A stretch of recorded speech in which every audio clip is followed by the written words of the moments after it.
Hundan awalnya bercampur dengan air liur musang neraka kegelapan di air suci klan Gu, yang menyebabkan klan Gu dikutuk. Penangkal kutukan ini adalah kotoran musang neraka hitam. Jika Hundan ingin mengendalikan klan Gu untuk waktu yang lama, dia pasti tidak akan bisa memberi mereka penawarnya begitu saja. Dan di dalam kapsul tersebut, masih ada air liur musang neraka kegelapan. Dengan kata lain, setiap kali orang-orang suku Gu ini meminum obat mujarab, kutukannya sebenarnya hilang, tapi begitu kapsulnya meleleh, mereka akan jatuh ke dalam kutukan itu lagi. Siklus ini terus berlanjut. Itu ide yang bagus. Lu Yun harus mengaguminya. Pantas saja Miao Qinghe mengatakan 2 hari yang lalu bahwa tidak ada ramuan yang tersisa dan setiap orang harus menelannya di depan orang dewasa. Hundan memohon belas kasihan dan berkata, saya sudah menceritakan semua yang saya tahu. Bisakah Anda memaafkan saya? Aku akan mengampunimu, tidak apa-apa. Aku mudah diajak bicara. Nyata, Hundan tidak menyangka Lu Yun akan menyetujuinya begitu saja. Dia tidak dapat mempercayainya untuk sesaat, tetapi jika dia memiliki kesempatan untuk hidup, dia akan menghargainya, jadi dia terus mengucapkan terima kasih atas kebaikan Anda. Petik 2. Lu Yun tidak berkata apa-apa. Setelah mengucapkan terima kasih, Hundan berbalik, tetapi menemukan bahwa dia masih tidak dapat melarikan diri dari lautan jiwa. Dia bertanya dengan ragu, Yang Mulia, apa yang Anda? Saat aku bilang aku akan mengampunimu, maksudku aku tidak akan memurnikanmu untuk saat ini, tapi aku tidak bilang aku akan membiarkanmu keluar. Kamu ingin memenjarakanku di sini. Hundan menjadi pucat karena ngeri. Apa kamu tidak bahagia? Kalau begitu aku akan memurnikanmu. Kebetulan aku juga berharap jiwaku bisa tumbuh lebih kuat secepatnya. Setelah Lu Yun selesai berbicara, butiran darah pemurni jiwa di atas lautan jiwa mulai berputar lagi, dengan tanda samar pendaratan Xuan Lei. Hundan merasa putus asa dan memohon belas kasihan dalam ketakutan, Tuan, tolong selamatkan hidup saya. Saya bersedia tinggal di lautan jiwa Anda. Saya hanya meminta Anda untuk tidak memurnikan saya. Tulang belakang, aku menyukainya. Setelah Xuan Lei bubar, Lu Yun berkata dengan bercanda, butuh banyak usaha untuk menangkap suku hantu. Saya pasti harus menguncinya dan mempelajarinya dengan cermat. Bagaimana saya bisa melepaskan Anda begitu saja? Hundan benar-benar putus asa. Kesadaran Lu Yun mundur dari lautan jiwa. Dia membalikkan telapak tangannya dan menarik seekor kucing hitam yang tergeletak di bahunya. Dia berkata, Wang Cai, berhenti menjilatnya. Saat Lu Yun dan Hundan baru saja berkomunikasi satu sama lain, musang neraka kegelapan telah berbaring di bahu Lu Yun, menggaruk dengan cakarnya dan menjilat maju mundur dengan lidahnya. Namun, senjatanya yang paling menguntungkan adalah air liur. Sekarang air liur tersebut tidak berpengaruh pada Lu Yun, dan cakarnya yang tampak tajam tidak dapat menembus perisai pelindung Lu Yun sama sekali. Oleh karena itu, musang penjara kegelapan tidak bisa berbuat apa-apa terhadap Lu Yun. Setelah Lu Yun menarik musang penjara kegelapan ke bawah, dia meraih bagian belakang lehernya dan berkata, aku akan menjadi tuanmu mulai sekarang. Aku akan memberimu nama, Wang Cai. Apakah kamu menyukainya? Engah, kucing hitam itu langsung menyemprotkan semburan air ke wajah Lu Yun. Tidak jelas apakah ia tidak mau mengakui Lu Yun sebagai tuannya, atau karena nama Wang Cai kedengarannya tidak bagus. Wajah Lu Yun cepat menua, tetapi dengan restu Kaisar Qing, dia langsung pulih. Dasar kucing sialan, jangan bersyukur. Wajah Lu Yun menjadi gelap, dan dia mengikat kedua kaki belakang kucing hitam itu dengan satu tangan, lalu mulai mengayun dengan liar, berayun di udara berkali-kali sebelum akhirnya berhenti. Musang penjara yang gelap itu pusing dan memutar matanya. Wang Cai, apakah kamu yakin? Meong, meski semangat kucing hitam itu menjadi lesu, namun mengeongnya tetap penuh ketidakpuasan. Tidak meyakinkan. Kemudian lanjutkan. Jadi babak baru berputar-putar dimulai. Tidak puas. Meong, kamu masih belum yakin, kan? Silakan, kamu harus menaklukkan kucing sialan ini hari ini. Lu Yun meraih kedua kaki belakang musang neraka kegelapan, dan bersiap untuk babak kekerasan baru, tetapi pada saat ini, matanya tiba-tiba melebar, dan firasat buruk tiba-tiba muncul. Memanggil, saya melihat kolom air yang sangat bau datang ke arah saya. Ini jelas bukan air liur, tapi, astaga, bahkan lebih tidak sopan daripada meludah. Lu Yun buru-buru menoleh untuk menghindar, dan kolom air hampir menyentuh telinganya, lewat begitu saja. Musang penjara kegelapan juga memanfaatkan kesempatan ini, menendang keras dengan kaki belakangnya, melepaskan diri dari tangan Lu Yun, dan hendak menyelinap pergi dalam sekejap mata. Ketika Lu Yun melihat ini, dia tiba-tiba merasa cemas. Penawarnya masih ada pada kucing mati ini, tapi kita tidak boleh membiarkannya lolos. Jadi Lu Yun segera melancarkan perburuan. Tapi kecepatan musang penjara kegelapan begitu cepat sehingga ia melompat melintasi medan pembunuhan seperti sambaran petir. Tampaknya ia sengaja memprovokasi, dan ia dengan sengaja mengitari sisi Lu Yun beberapa kali, mengeluarkan suara mengeong yang bangga.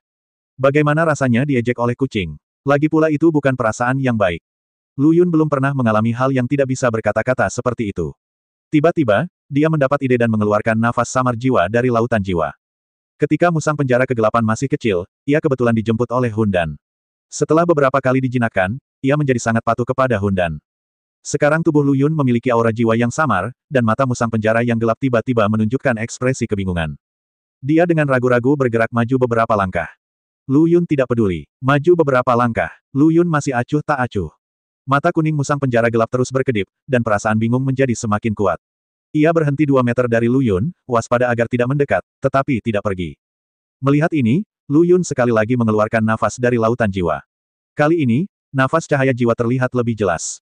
Musang penjara kegelapan akhirnya melonggarkan kewaspadaannya dan bergerak sedikit mendekat. Pada saat ini, Lu Yun tiba-tiba mencondongkan tubuh ke depan dan bergegas ke depan, mengusap tangan besarnya dan langsung mencubit leher musang penjara kegelapan. Wang Cai, mari kita lihat kemana kamu pergi kali ini. Meong, musang penjara kegelapan menjerit marah, sepertinya mengutuk Lu Yun karena tercela dan tidak tahu malu. Bagaimana Lu Yun bisa peduli? Di sekitar ladang pembunuhan, Miao Qinghe dan yang lainnya melihat pemandangan ini dengan mata terbelalak dan ekspresi mereka sangat aneh. Orang ini benar-benar berhubungan S3 kilodetik dengan kucing. Dan dia melakukannya dengan sangat keras. Siapa yang akan mempercayainya? Namun, faktanya adalah meskipun Lu Yun memiliki 18 keterampilan seni bela diri, musang penjara kegelapan menolak untuk mematuhinya. Lu Yun sangat marah sehingga dia ingin memperlakukannya seperti bola dan menendangnya. Patah. Tepat ketika satu orang dan satu kucing berada di jalan buntu, tiba-tiba setetes darah dilemparkan ke mulut musang penjara kegelapan.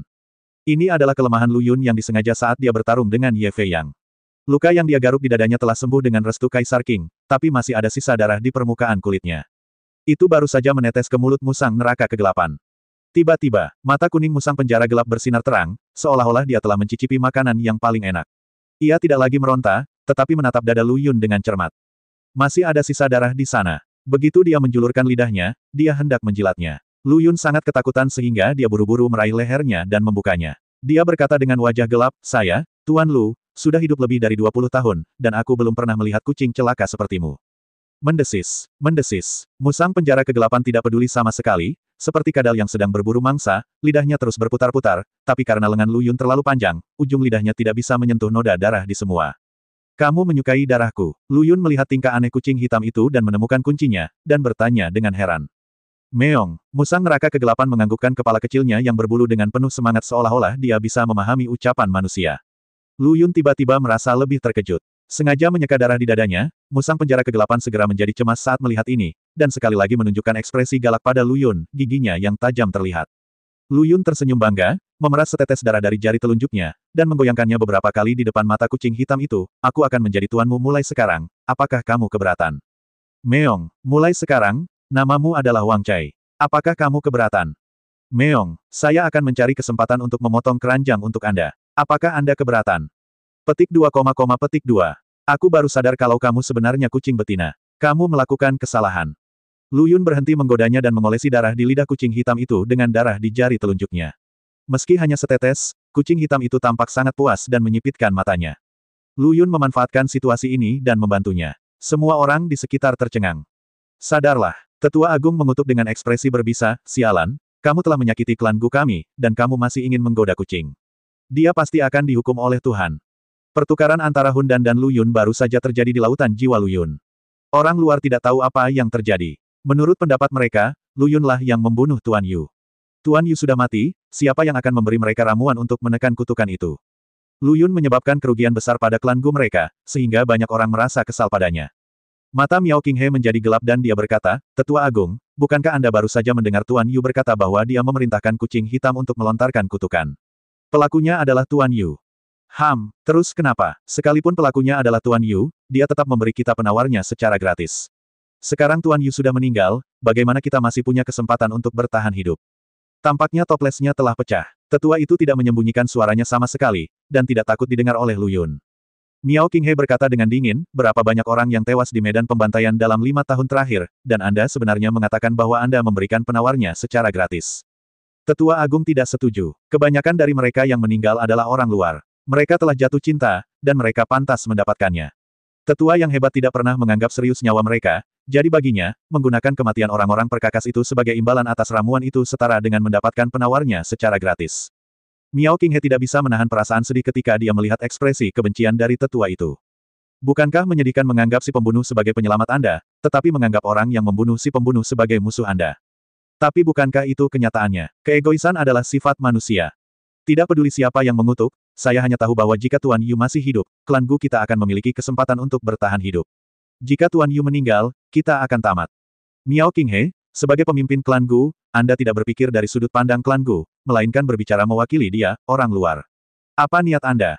Aku ingat, saat aku menemuimu 2 hari yang lalu, sepertinya kamu sendirian dengan pria bertopeng itu, bukan?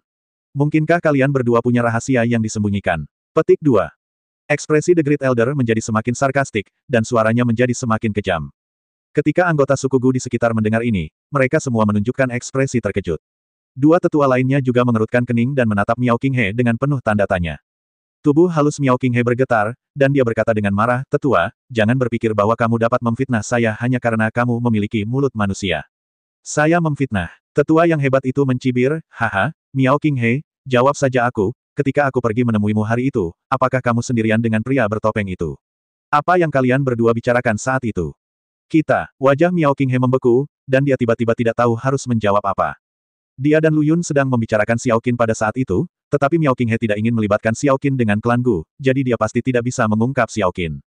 Setelah beberapa saat ragu-ragu, tetua agung itu sepertinya telah memahami sesuatu, dan berkata dengan sinis, "Apa? Kamu tidak bisa menjawab, kan? Jika tidak ada rahasia, mengapa kamu memikirkannya begitu lama? Bukankah kamu hanya memikirkan alasan?" Wajah Miao Qinghe menjadi semakin jelek. Tetua agung mengambil keuntungan dari kemenangan tersebut dan mengejarnya, "Jika saya ingat dengan benar, ketika Ye Fei yang bertarung dengan Zhang San tadi, Anda sepertinya berteriak berhenti, kan?" Semua orang di sekitar hanya bisa mengangguk. Mereka juga mendengarnya. Ketika Ye Fei yang menggunakan gerakan membunuhnya, pemimpin klan meneriakkan ini. Mungkinkah mereka berdua benar-benar? Untuk sesaat, semua orang memiliki mata yang aneh. Rumornya semua hanya berdasarkan mulut. Merasakan tatapan aneh dari orang-orang di sekitarnya, wajah Miao Qinghe menjadi dingin dan dia berkata dengan dingin, "Saya tidak ada hubungannya dengan dia." Selesai. Tidak ada penjelasan lagi. Bahkan tidak mau repot-repot menjelaskannya.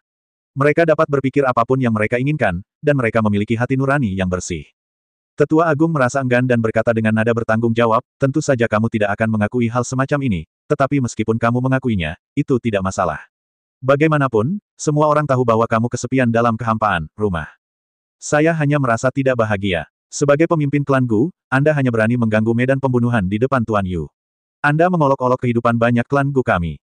Miao Qinghe, kamu adalah pendosa dari klan Gu kami." Petik 2. Kata-kata tetua itu terlalu berlebihan, dan dia tidak menganggap serius Miao Qinghe, kepala klan, sama sekali. Percakapan mereka jelas terdengar di telinga Lu Yun. Lu Yun mau tidak mau berkata kepada Hun Dan, "Apakah wanita jahat itu berselingkuh denganmu? Dia terus membuat masalah denganmu." "Fitnah. Kami, klan hantu, sama sekali tidak tertarik pada wanita dari ras manusiamu. Kalau tidak, menurutmu apakah wanita-wanita ini bisa lepas dari cengkeramanku setelah bertahun-tahun?" "Masuk akal, tapi wanita itu pernah datang menemuiku sendirian, dan dia cukup genit. Aku tidak tertarik, jadi aku menyuruhnya pergi." Lu Yun tertawa terbahak-bahak, dan senang karena Hun Dan berasal dari klan hantu. Jika itu adalah sepi tua dari klan manusia, akan sulit bagi wanita cantik dari klan Gu ini untuk melepaskan diri dari cengkeramannya. Pada saat ini, Miao Qinghe tampak sedikit tidak berdaya menghadapi kebingungan tetua agung itu. Miao Xin ingin berdiri dan menjelaskan untuknya, tetapi begitu dia membuka mulutnya, Miao Qinghe menghentikannya dengan suara dingin. Jika ingin menjatuhkan pidana, tidak perlu ragu. Miao Qinghe terlalu malas untuk menjelaskannya lagi. Tiba-tiba, dia melihat sekilas sosok yang berjalan ke arahnya. Itu adalah Lu Yun, sedang menggendong kucing hitam yang menjadi sangat jinak di pelukannya. Suara tetua agung itu berhenti, tapi tatapannya pada Lu Yun tidak menyembunyikan kebencian di dalamnya. Tanpa ramuan itu, dia tidak akan bisa hidup lama, dan dia akan mati pula, jadi dia tidak takut menyinggung orang kuat seperti Lu Yun. Namun, ketika Lu Yun berjalan ke arah sesepuh agung dan berdiri diam, dia tiba-tiba menyebarkan ramuan hitam di telapak tangannya dan berkata, "Ini yang baru saja saya keluarkan dari tubuh tuannya. Apakah Anda menginginkannya?" Mata semua orang tiba-tiba membeku. Hal yang sama juga terjadi pada tetua agung, tapi tak lama kemudian dia berkata dengan ekspresi sinis di wajahnya, "Kamu ingin menggunakan pil untuk mempermalukanku. Bodoh sekali. Bagaimana mungkin dia tidak mengerti maksud Lu Yun? Meminum pil saat ini pasti merupakan kesempatan untuk mempermalukannya. Tapi bagaimana Penatua Agung bisa menyerah? Tuan Yu sudah mati, yang setara dengan memutus pasokan barang. Meminum pil ini hanya akan menunda kematian. Siapa yang akan memberi mereka ramuan lain kali?" Oleh karena itu, untuk bertahan hidup sebentar dan tunduk pada Lu Yun, Tetua Agung tidak akan pernah melakukan kesepakatan seperti itu. Lu Yun sepertinya mengharapkan reaksi seperti itu darinya, senyuman muncul di sudut mulutnya dan berkata, "Kamu benar, aku hanya akan menggunakan pil untuk mempermalukanmu. Selama kamu berlutut seperti anjing, aku akan memberimu pilnya, obat untukmu." Tetua Agung itu tetap tidak bergerak, menatap Lu Yun dengan ekspresi mengejek di wajahnya. "Satu pil saja tidak cukup.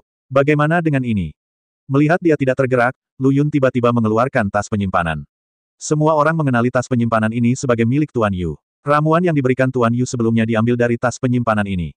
Jadi saat tas penyimpanan muncul, mata semua orang berbinar. Detik berikutnya, wow, Lu Yun memegang tas penyimpanan dan menuangkannya, dan segera melihat ratusan pil hitam jatuh di kakinya, menyebabkan tubuh semua orang gemetar dan pupil mereka mengecil dengan hebat.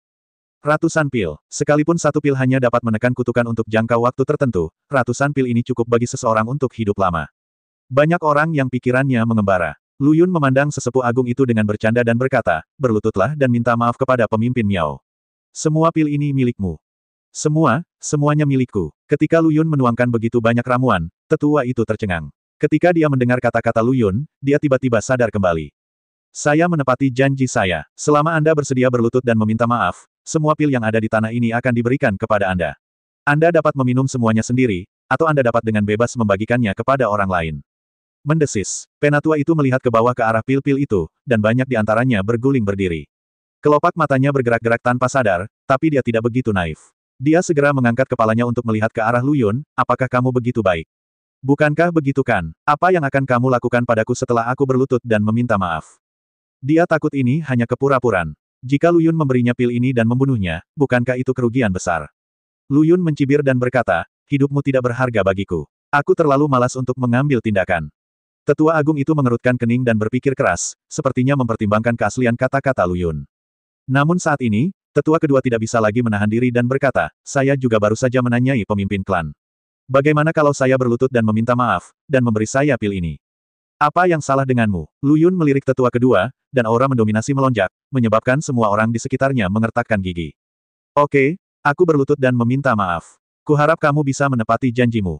Setelah terdiam beberapa saat, tetua agung akhirnya berkompromi, lalu perlahan berlutut di tanah. Pertama-tama dia mengambil segenggam pil yang berserakan, dan ketika Lu Yun tidak berkata apa-apa, dia menghela napas berat. Patriark, ini salahku barusan. Aku adalah orang yang bermulut kejam. Aku seharusnya tidak memfitnahmu. Sementara tetua meminta maaf, dia terus mengambil pil di tanah. Melihat bahwa Lu Yun benar-benar tidak berniat melakukan apapun padanya, dia tiba-tiba mulai mengambilnya dengan lebih gembira. Setiap pil adalah perpanjangan hidup. Tetua agung sedang mengambil nyawa. Sambil mengambilnya, dia berkata dengan rendah hati, Tuan Zhang benar, saya hanyalah seekor anjing, perempuan jalang yang tidak tahu malu. Ini adalah penghinaan yang sesungguhnya. Penatua agung telah sepenuhnya melepaskan martabatnya. Dalam menghadapi kehidupan, seberapa besar nilai martabat? Alasan kamu menolak mengalah adalah karena kamu tidak diberi cukup. Selama jumlahnya mencukupi, hantu bisa mendorongmu, apalagi manusia. Tanda tanya, penatua yang hebat tidak memiliki martabat sama sekali, tetapi tidak ada yang menertawakannya. Banyak orang bahkan menunjukkan ekspresi iri. Ratusan pil pemanjang hidup, jika itu mereka akan berlutut, lebih baik mati daripada hidup, tetapi mereka tidak memiliki kesempatan ini. Setelah mengambil ratusan pil, tetua itu tersenyum penuh dan terus memuji Lu Yun, terima kasih, Tuan Zhang, atas hadiahnya. Terima kasih, Tuan Zhang, atas hadiahnya. Lu Yun berkata dengan bercanda, bukankah kamu hanya mengeluh tentang sukumu? Sepertinya kamu peduli dengan sukumu. Sekarang, bagaimana kamu berencana membagikan pil ini ke sukumu? Begitu kata-kata ini keluar, ekspresi sesepuh agung itu segera menjadi malu, matanya berkedip, dan dia berbohong, mari kita bicarakan ini nanti. Lebih dari 100 pil bisa diminum oleh satu orang untuk bertahan hidup dalam waktu lama, namun jika dibagikan tidak akan cukup. Inilah yang tetua agung bayar dengan harga dirinya, dan tentu saja dia tidak senang karenanya. Ketika semua orang melihat ekspresi mengelak dari tetua agung itu, mereka tahu bahwa dia akan meminum pil itu untuk dirinya sendiri, dan mereka segera merasa curiga. Kedua tetua memulai putaran lobi yang tulus, tetua, sebagai anggota klan Gu kami, merupakan kontribusi besar bagi Anda untuk memisahkan ramuan itu. Tetua agung, kami tahu bahwa Anda menukar martabat Anda dengan ramuan ini. Kami benar-benar telah berbuat salah terhadap Anda. Di masa depan, suku kami akan mengingat kebaikan Anda. Ya, Tetua Agung, keluarkan ramuan itu dan bagikan kepada kita semua. Petik 2, petik 2. Di bawah kepemimpinan kedua tetua tersebut, anggota suku lainnya juga mulai angkat bicara, namun sikap mereka berangsur-angsur berubah dari awalnya melobi menjadi penganiayaan. Bagaimanapun, pil-pil itu adalah nyawa mereka. Wajah Tetua Agung sangat jelek. Merasakan tatapan kompulsif semua orang, dia merendahkan suaranya dan berkata, semuanya, kalian juga harus tahu betul bahwa pil ini hanya dapat menekan kutukan untuk jangka waktu tertentu dan tidak dapat menghilangkannya. Jika saya membagikan ramuan ini kepada semua orang akan tetap mati setelah beberapa saat, tetapi jika saya menyimpan ramuan ini untuk diminum oleh satu orang, dia bisa hidup lama. Saat klan Gu kita mengalami musibah seperti itu, tidak ada yang menginginkannya. Daripada semua orang mati bersama, lebih baik biarkan satu orang hidup lebih lama agar ada yang bisa tinggal dan menjaga keturunan kita di masa depan, bukan? Petik 2. Beberapa orang di klan Gu belum dikutuk, tetapi mereka semua relatif muda. Tentu saja, beberapa warisan perlu diwariskan kepada mereka oleh generasi yang lebih tua. Jika semua generasi tua meninggal karena usia tua selama kutukan ini, sebagian dari warisan pasti akan hilang. Apa yang dikatakan oleh sesepuh agung itu bukannya tidak masuk akal, tetapi seseorang segera bertanya, setelah berbicara begitu banyak, bukankah kamu hanya ingin menelan pil ini untuk dirimu sendiri? Bahkan jika aku harus bertahan hidup, mengapa kamu? Mengapa saya? Menurut Anda mengapa ini saya? Saya membayar ramuan ini dengan harga diri saya. Tuan Zhang juga mengatakan bahwa saya memiliki hak untuk mengendalikannya. Menurut Anda mengapa ini saya? Anda berlutut karena Anda memfitnah saya terlebih dahulu. Tuan Zhang hanya menggunakan metode ini untuk membuat Anda meminta maaf. Anda seharusnya meminta maaf sejak awal, jadi Anda tidak menukar martabat Anda dengan obat mujarab. Tetua ketiga mengangguk dan berkata, itu masuk akal. Jika Anda masih bisa mendapatkan imbalan karena melakukan kesalahan, seperti apa kekacauan di dunia ini? Tidak masuk akal jika seseorang terlebih dahulu melakukan kesalahan, kemudian meminta maaf dan memperbaikinya, lalu mendapat pujian, sedangkan yang tidak pernah melakukan kesalahan sejak awal tidak mendapat apa-apa. Bukankah pemandangan tetua agung saat ini mirip dengan ini? Apa hubungannya sikap tidak masuk akal denganku? Kamu harus menanyakan pertanyaan ini pada Sang San. Tetua itu berpikir dalam hati, tapi tidak berani menyinggung perasaan Lu Yun dengan berbicara. Dia tidak peduli apakah itu masuk akal atau tidak, Lu Yunlah yang mengatakan bahwa selama dia berlutut dan meminta maaf, pil itu akan menjadi miliknya, jadi dia ikuti saja. Dihadapkan pada penculikan moral semua orang, Tetua Agung tetap bergeming. Miao Qinghe menyaksikan seluruh proses dengan mata dingin, dan tiba-tiba memahami niat Lu Yun. Di hadapan kepentingan nyata, segala macam wajah akan terungkap. Maaf, sesama anggota suku, saya lebih suka hidup sendiri lebih lama. Pada saat ini, Tetua Agung tiba-tiba berbalik dan segera melarikan diri dari kerumunan. Obat mujarab telah diperoleh, dan dia tidak perlu terus tinggal di suku terkutuk ini.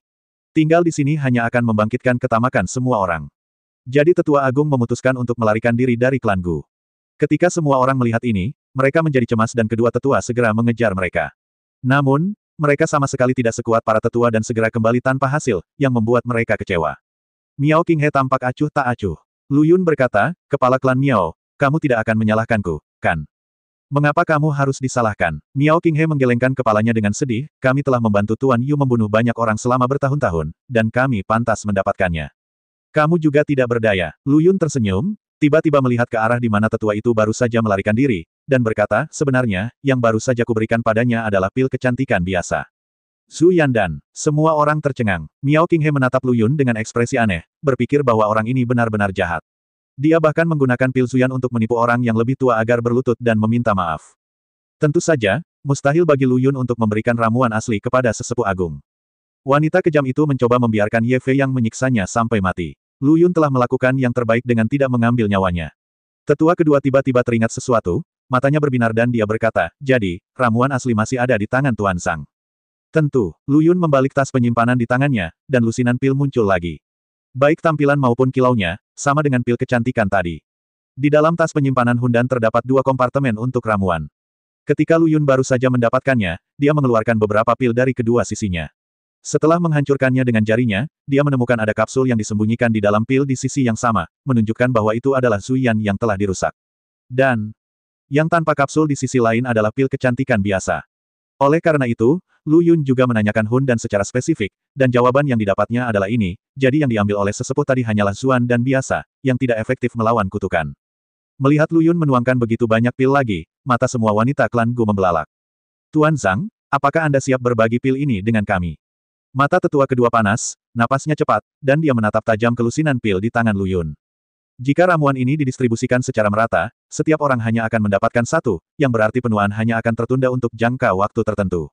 Tetapi, sekalipun aku hidup 1 hari lagi, itu tetaplah 1 hari. Ketika seseorang sangat haus, bahkan racun pun bisa digunakan untuk menghilangkan rasa hausnya. Terlebih lagi, ini bukanlah racun untuk menghilangkan dahaga mereka, tapi pil yang benar-benar bisa membuat mereka hidup lebih lama. Siapa yang bisa tidak cemburu? Lu Yun menatap tajam ke arah tetua kedua dan berkata, tidak peduli apa, aku akan memberimu semua pil ini dan membiarkanmu membagikannya secara gratis. Begitu pernyataan ini keluar, semua orang tampak aneh. Rutinitas yang familiar, aku ingin tahu obat apa yang dijual Lu Yun di labunya. Tetua kedua tertegun sejenak dan berkata, Tuan Zhang, maukah Anda juga meminta saya untuk berlutut? Jika kamu bersedia berlutut, tentu saja aku tidak akan menolak, tapi aku tidak akan memaksamu. Ramuan ini diberikan kepadamu. Lu Yun mengulurkan tangannya dan menyerahkan ramuan itu kepada tetua kedua. Apakah ada hal yang bagus? Tetua kedua tidak mengulurkan tangan untuk mengambilnya, tetapi berkata dengan penuh arti, terima kasih Tuan Sang atas kebaikan Anda, sebaiknya saya tidak mengambilnya. Tetua Agung baru saja digoda oleh Lu Yun. Mereka tidak akan mudah tertipu lagi. Bagaimana jika pil ini adalah pil kecantikan biasa lagi? Lu Yun menyerahkan ramuan itu kepada orang lain di sekitarnya, tetapi seperti tetua kedua, mereka semua mengira itu penipuan dan tidak ada yang mengambilnya. Lu Yun tidak punya pilihan selain mengepalkan tinjunya dan menghancurkan semua ramuan, karena kamu tidak menginginkan penawarnya, tidak ada gunanya menyimpannya. Wajah Miao Qinghe tampak sedikit jelek, dan dia sedikit mengernyit dan berkata, apa yang sedang kamu mainkan? Mengutuk adalah masalah yang sangat serius, bencana bagi klan Gu mereka, tapi Lu Yun masih tega membuat lelucon di sini, dan Miao Qinghe tidak bisa menahan tawa. Lu Yun memandangi wajah cantik Miao Qinghe yang mirip dengan Xiao Qin, dan berkata sambil tersenyum, aku tidak sedang bercanda. Ini adalah pil yang baru saja kamu hancurkan, bukan pil kecantikan. Miao Qinghe mengerutkan kening lebih dalam dan bertanya dengan serius, apakah kamu mengatakan yang sebenarnya? Jika kamu berbohong, langit akan menyambar seperti kilat. Tiba-tiba, murid semua orang menyusut, menatap ramuan di tangan Lu Yun, merasa patah hati. Ternyata itu benar-benar obat mujarab. Disayangkan. Pada saat ini, tetua kedua memperhatikan kapsul tersebut dan bertanya, apa ini? Mengapa ada benda seperti itu di dalam ramuan itu? Air liur kekayaan. Kekayaan yang sejahtera. Ini kucing hitam di pelukanku. Lu Yun menyentuh kepala kucing hitam itu, dan kucing hitam itu mengeong dengan sangat kooperatif, yang segera membuat semua orang mengernyitkan mulut. Itu jelas seekor kucing, tapi sebenarnya kamu menyebutnya Wang Cai. Anda sungguh berbakat, tapi kenapa ada air liur kucing di ramuan ini? Tiba-tiba, Miao Qinghe dan kedua tetua memikirkan sesuatu pada saat yang sama, wajah mereka tiba-tiba menjadi gelap, dan mereka mengutuk, sungguh orang yang tercela. Sebelumnya, mereka melihat Tuan Yu menghasut kucing hitam untuk menyerang Lu Yun, dan melihat dengan mata kepala sendiri bahwa setelah Lu Yun bersentuhan dengan air liur kucing hitam itu, tubuhnya dengan cepat menua, dan kemudian dia pulih kembali karena alasan yang tidak diketahui.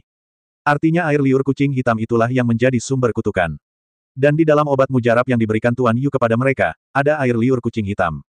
Beberapa orang langsung mengetahui masalahnya. Pada saat yang sama, dia juga menatap kucing hitam di pelukan Lu Yun dengan sangat ketakutan, dan tiba-tiba merasa bahwa nama Wang Cai tidak lucu sama sekali.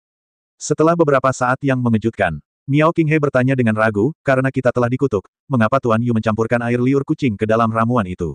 Apakah ada cara untuk menghilangkan kutukan itu sepenuhnya?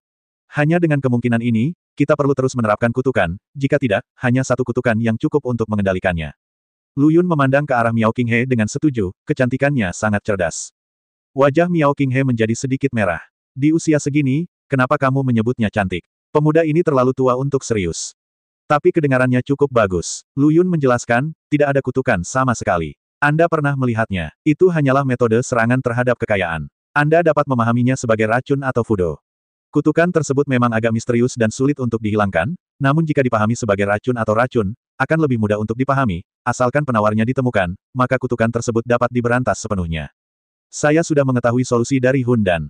Kata-kata Lu Yun mengejutkan semua orang. Mereka tahu bahwa bajingan yang dibicarakan Lu Yun adalah Tuan Yu yang sudah mati. Mata Miao Qinghe berbinar-binar dan dia berkata, Raja Tianzhen, apakah semua yang Anda katakan benar? Apakah Anda benar-benar tahu cara menyelesaikan masalah kita sepenuhnya? Saat dia sedang bersemangat, dia langsung mengungkapkan identitas asli Lu Yun.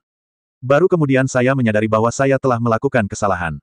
Lu Yun tidak keberatan sama sekali.